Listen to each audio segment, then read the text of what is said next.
Then let's get this over with. What do you want to know?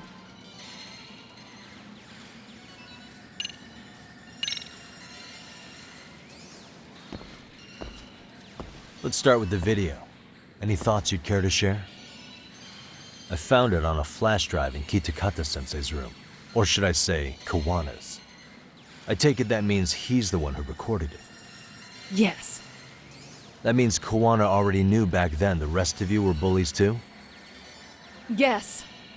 If that's the case, then why was Shinya Kawai the only student thrown under the bus for it? Kuwana-san didn't show that tape to anyone else? We had no idea we were even being taped. We didn't find out about the video, or the reason he sat on it so long until way after graduating. Why exactly did he sit on it for so long? Kitakata-sensei said he kept it so he could teach us for the rest of our lives. What? If that video came out at the time of the incident, I'm sure life would have been hard for us then. After all, Kawai was exposed online, and that would mean millions of yen in compensation for damages. Yeah, but you guys could have wound up in the same boat. No. At most, we would have come across as dumb kids he roped into helping him. We might have caught some flack, but people would chalk it up to kids and their cliques and move on. But that's only how it would have gone if it had come out while we were still teenagers. You're saying circumstances are different now? I have a child now. A husband, an upscale apartment. If the world sees that tape now, I'll lose it all. And what do you think would happen to my son? The son of a woman who drove a kid to attempt suicide. His life would be ruined. That recording is more than kids being cruel. Mitsuru jumped from the school roof that very night and is still in a coma today. I get it. You have that much more to lose now than when you were a kid. Same for all my classmates. Kurokawa Academy is a prestigious school, after all. Most graduates go off to great universities and land high-paying jobs. One started his own company. Others have families. And they're all in your position too, huh? If that video gets out, they lose everything. Exactly. Do you get it now? He waited for all of us to get what we wanted in life, just so he could threaten to take it all away. And when that time came, he started contacting us. Every student you see in that video. When was the first time Kuwana approached you? 5 years ago. I was out on a walk with my son when he came strolling up out of the blue. At first, I barely recognized him. His eyes were so hollow. Then, without so much as a word, he took out his phone and played that video. He's a psychopath. Well, all you kids tormenting Mitsuru looked pretty psychopathic to me. Oh, and you're so perfect. An angel who never once acted out of line. Never lashed out at someone weaker than you, or sided with the group to shut someone out. Everyone does it. We were just lucky enough to have some creep tape us, picking on some kid who couldn't take it. Why did this have to happen to me? I'd say it's because bad things happen to bad people. You'll sling your barbs from a safe distance, but once you're on the other side of it, you curl up and play victim. You said it was 5 years ago that Kuwana showed you the video? Reminds me of something Shirosaki-sensei was looking into. What? There was this guy, I think his name was Shinya Kawai. Something about him getting snatched off the streets about 5 years back.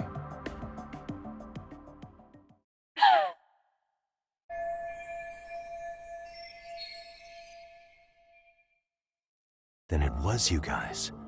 You're the ones who abducted him in Kamurocho and murdered him. No, it wasn't us. We could never do something like that. Wasn't us, huh? So you're not denying he was murdered after all? Who was it then? All Sensei told us was to find Kawai somewhere in Kamurocho, then bring him back with us, no matter what it took. Did Kuwana tell you what he wanted with him? He needs to be there when you all beg for forgiveness. is all he said. And if we refused, he'd leak the video. So we all went to see Kawai, but he wanted nothing to do with Sensei. Considering he'd cost him everything, that came as no surprise. But doing nothing would cost the rest of you everything too. Yes. So we had to force him into our van. After he put up a fight. Yeah, that lines up with what the local eyewitnesses said. So then what happened? Nobody's heard from the guy since. We were directed to bring him to a wharf in Yokohama. And that's where we begged for forgiveness. After that, he said we were free to go. All except Kawai. So you left him there alone with Kuwana? We had to. The day after, I got a message on my phone from Sensei. What did it say? Nothing.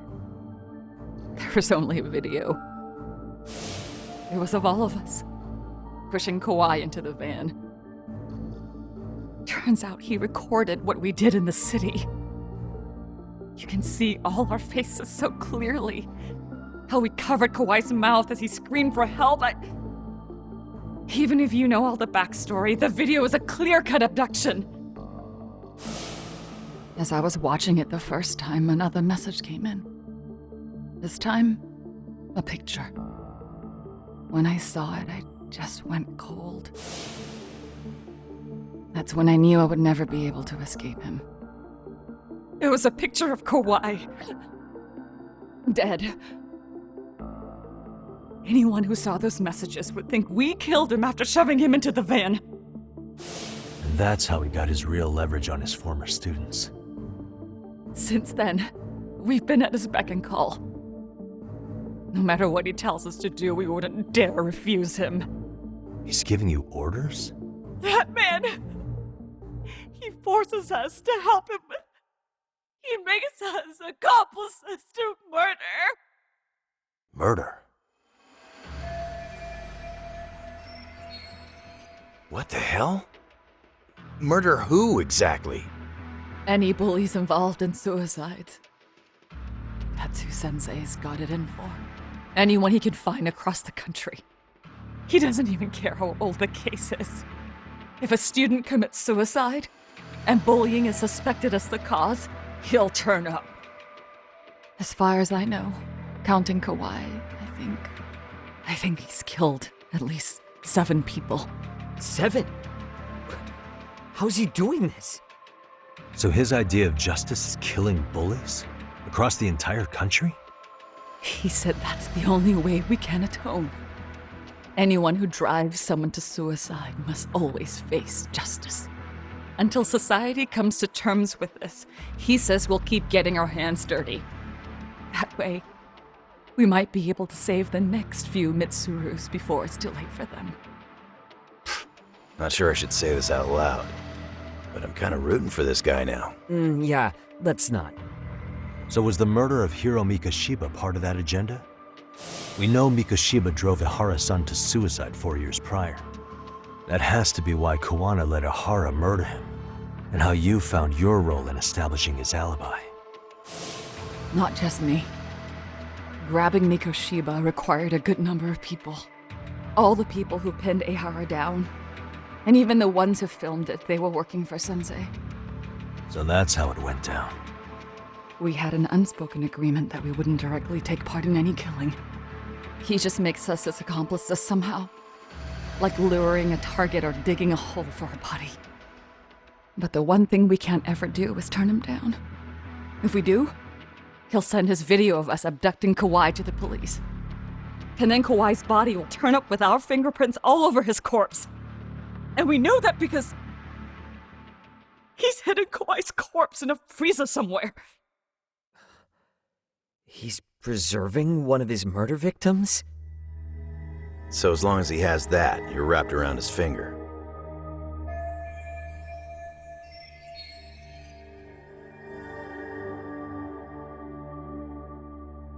Sounds to me like Kuwana's had one thing on his mind for 13 years.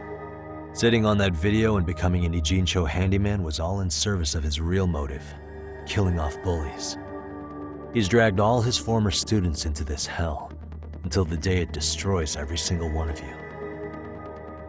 Is today that day? We'll see. I'm still curious about a few things, though, if you don't mind. What? There are these scumbags chasing down Kuwana called RK. What part did they play? Strangely enough, they never came up once during your confession. So tell me, why'd they come for Yokosawa? That I don't know for certain. But Sensei did reach out to Yoko-chan about 6 months ago over the phone. He was asking her about the suicide at Seiryo High. The suicide at Seiryo High. You must be talking about Toshiro Ehara. The lawsuit played out like no bullying took place, right? That the school wasn't responsible. But Yoko-chan was a teacher there, and Sensei was able to get the truth out of her. How'd he do that? What did he say? From Yoko-chan's perspective, she and Sensei were both just teachers dealing with students attempting suicide. I think that's why she let her guard down and told them everything. After learning the truth, Sensei believed Mikoshiba needed to be held accountable. So if Sawa-sensei hadn't talked to him, Ehara wouldn't have gotten involved? And none of this would be happening in Ijincho? Possibly. No, this isn't right. Sawa-sensei didn't know Kuwana's identity or his objectives. She thought she was just talking through her problems with a sympathetic ex-teacher. At the very least, she sure as hell didn't deserve to die for that. It's not like we're the ones who did it.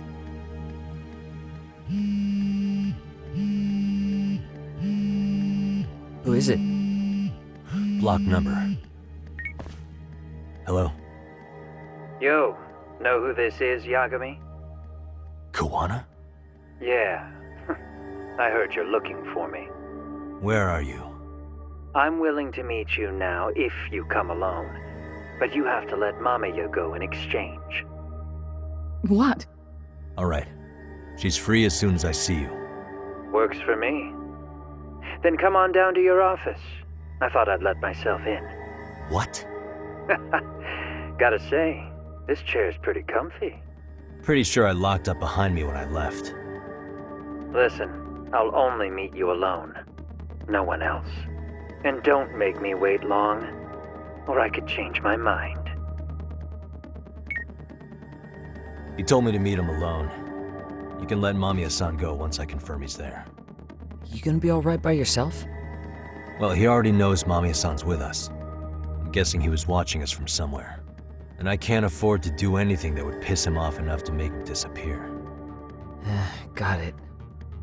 Oh, we'll take care of this end of it. Shouldn't you move your ass?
Hope you don't mind I let myself in.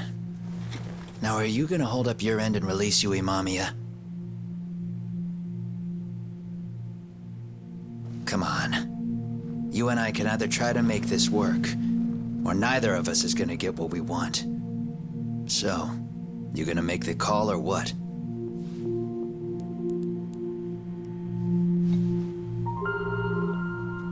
Hello? Yagami-san? I'm with Kuwana. You can let Mamiya-san go. Got it. Will do. Sorry about all this, Yagami. Why don't you sit down? Maybe it's time you and I had a heart-to-heart. How's Kaito holding up? Kaito-san's recovering in the hospital. For now. Sawa-sensei is another story, though. I can hardly believe it. She was the last person I wanted to get mixed up in all this shit. If that's the case, why were you already waiting in her apartment? RK's top men were lying in wait over there to get their hands on you. So why was she the one lying on the ground? Answer me, Kuwana. Was it because of you? Would you feel better if it was? How dare you? You're thinking that if you hadn't stuck your nose in her affairs, she might be at home grading her papers right now. You tell me, is that what's eating away at you right now? Because if it is, you're mistaken. That guilt is mine alone to bear. It's my burden to carry. When I saw on the news that she had been murdered in cold blood, it felt like the whole world had stopped spinning to me. I would take it all back right now if I could. But unfortunately, to fix this, I'd need to turn the clock back further than you'd think. You mean back to when you were a school teacher? Yeah, basically. Back to when I still had a little faith in humanity. Seeing someone's life get cut short, you never really bounce back from it, do you? But I don't have to tell you that. I did my homework on you, Yagami.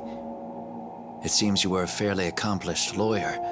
You even scored a murder acquittal. But we both know how that ended. The death of an innocent young woman.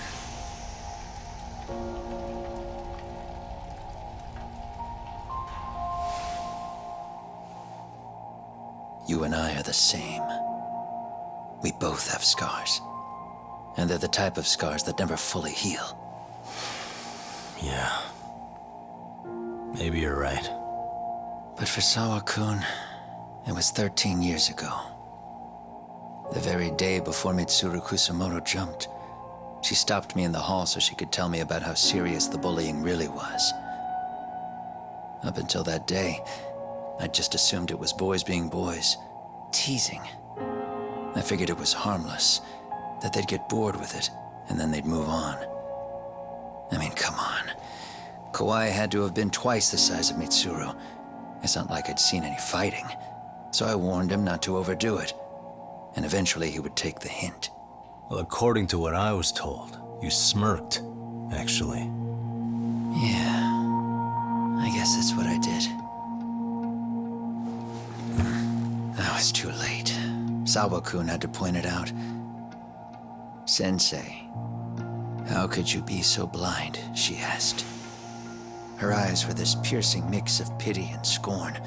According to what she told me, nearly half the class was bullying Mitsuru. She said she'd seen him at the station. She made it sound like he had half a mind to jump onto the tracks right then and there.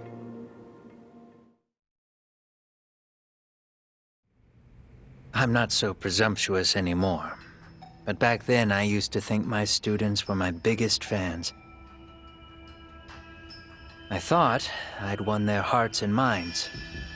But the look on Sawa-kun's face that day made me see the truth. I couldn't just go on smiling like nothing happened. So I decided to do my homework. The next day, I put a hidden camera in the classroom after school. So you admit that you're the one who recorded that video? Yeah. You saw it, right? Talk about the ugly side of kids. Hard to watch, wasn't it? Unfortunately, by the time I picked up the camera and saw what it recorded, Mitsuru had made his jump. I missed him by a few crucial moments. What happened in that classroom was the final straw. Later on, all the bullies were asked what happened. Each and every one of them lied. Kawai started it. It wasn't our idea, they said.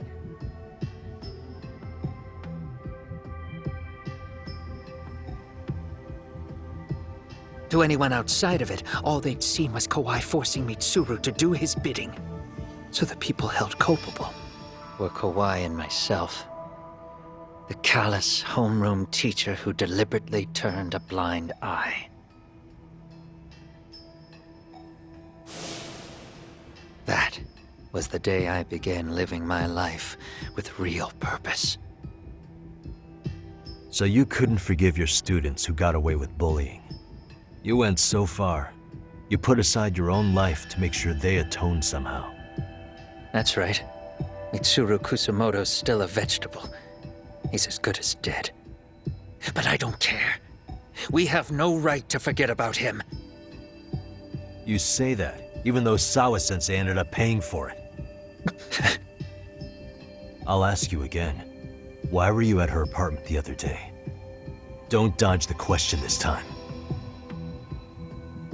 I wouldn't say I dodged it. But I suppose I should explain from the beginning. 4 years ago, there was a suicide at Sawa-kun's school. It was her own student this time. You know this, right? A student at Seiryo High School?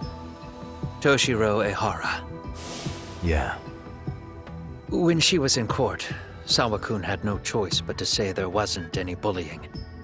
Soon as she told me that, I knew Hiro Mikoshiba would be my next target. Of course, she had no idea about any of that.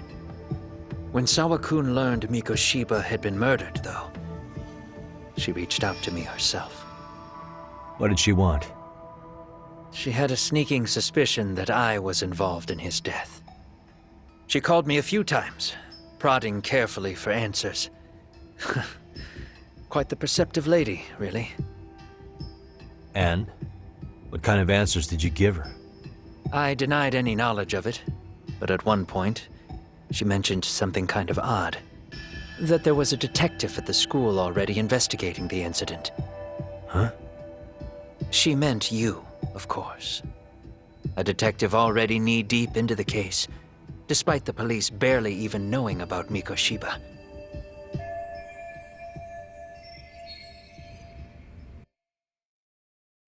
The police are a pain in the ass. But when an out-of-town detective comes sniffing around, that's bad.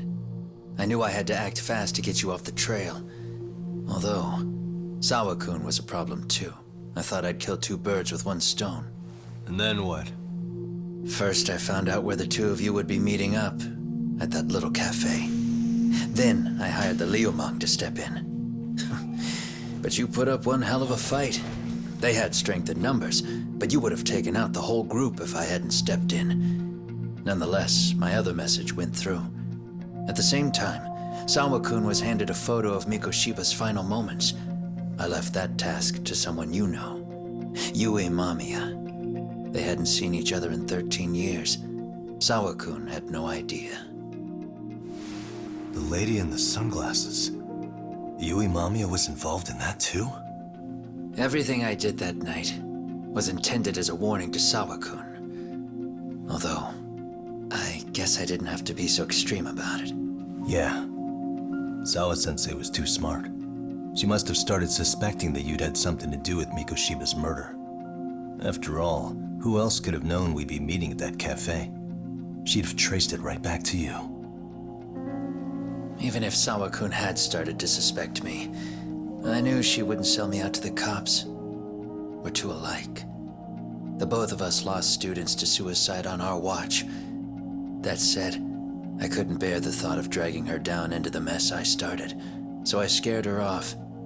and I thought she would stay away. The day she was killed, she called to ask if we could speak in person. I could tell something was wrong. She was on the verge of tears the whole call. Then she broke down. I asked her why, of course, but she wouldn't give me a straight answer no matter how I tried to phrase the question. So then what? Did you just waltz on over there? It doesn't seem like you. Watch it. You don't know me well enough to say that. Maybe. But I assume you had some sort of plan going in. Were you gonna confess to her? Here's the thing. If she'd figured out that I was behind Mikoshiba, and it didn't sit well with her, I would have told her every last detail. Sawakun knew. I think she would have understood me. Or at least that's what I had believed. In hindsight, I think she was forced to make that call. Under normal circumstances, I'm sure she'd have rather washed her hands of me. Hard as it is to hear, I think she called me under duress. RK probably had her hostage. That would explain the vague responses. That's probably why her voice was trembling. It's tragic. You mean it was RK? Why do they want you so badly anyway? I don't know. What? If I knew their angle, I'd be doing more than just scurrying around. You serious? Believe me, I'm just as clueless as you are, much as I hate to admit it. Honest, I'm not thrilled that a small army wants my head on a platter. Have you noticed how RK seems to show up at the worst possible times? Someone must be pulling their strings. Then we're on the same page. At least we agree on something. Just a sec. Yeah. I'm still over here with Yagami-san. You're not being tailed by any of his guys, are you? Okay. Then I'll meet you right now. That was Mamiya-kun. She said she's free. You guys have been true to your word. Tell Sugiura-kun that I said thank you. Now you want to go? We still have some business to settle here. Now remember, I'm the handyman here. Let me do the dirty work. I don't know what else to tell you, but you need to get out while you still can. If you disappear into the night, I don't want to go busting my ass just to find you again. Before you leave, I'll need some contact info. A phone number would be nice. Oh, no need for that. As far as I'm concerned, this is goodbye. I wouldn't count on that.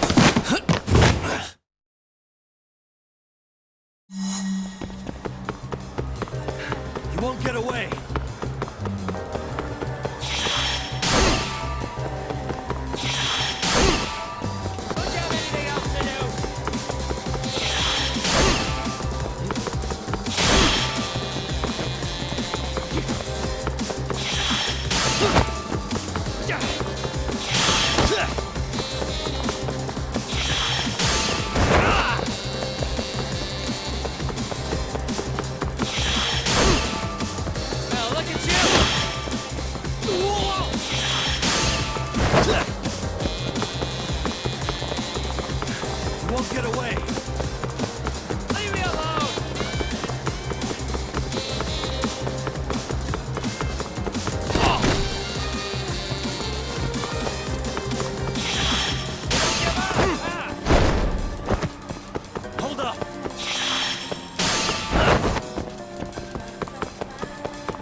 Catch you later! Oh, damn it! Get back here!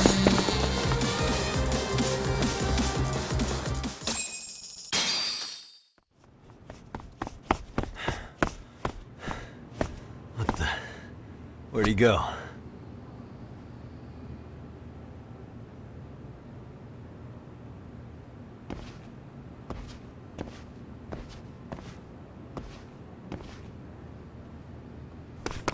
Kuwana!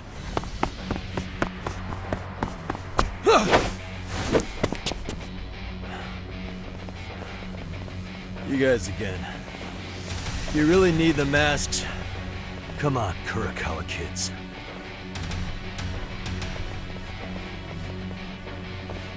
You heard that, right? The detective here already knows everything. Kuwana! What are you going to do now? What do you think happens when he spills everything? Sounds like your lives are over, unless you shut him up.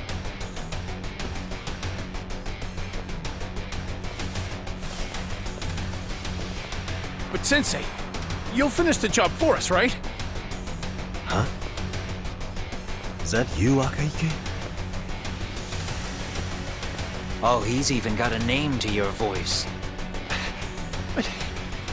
Answer me, Sensei! I know. I'll be the one to finish it. You just knock him out. Okay then. Time to learn your lesson! Come on. What kind of lesson is this?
Kuwana? Oh no, Kuwana!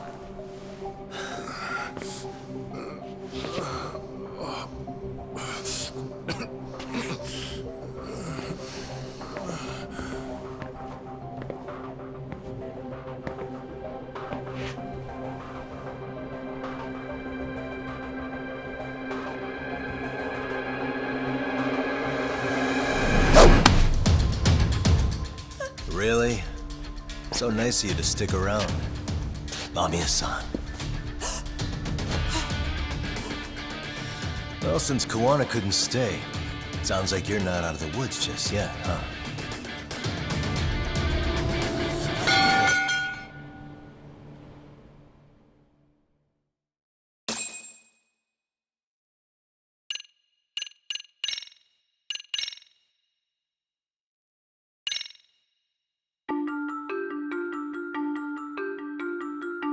"13 years in the past.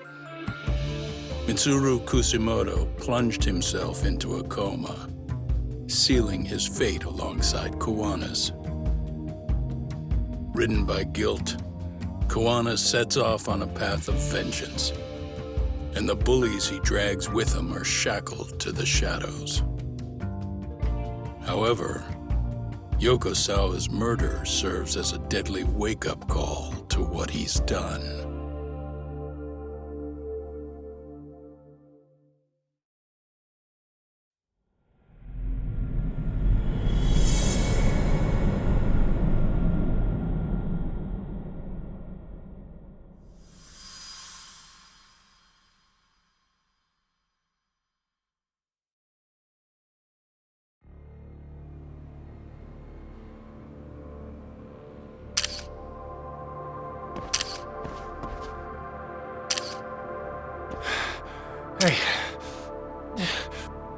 What are you doing?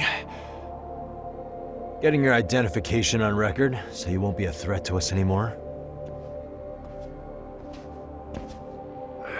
What? And I think you owe us after everything you've done. Expect me to come collect one of these days.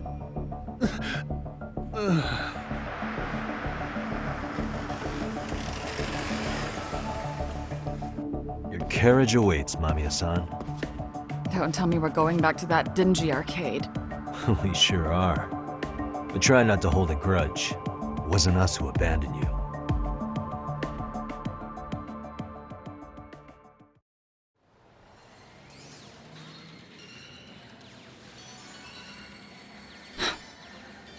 Higashi, you already called Saori-san and the gang, right?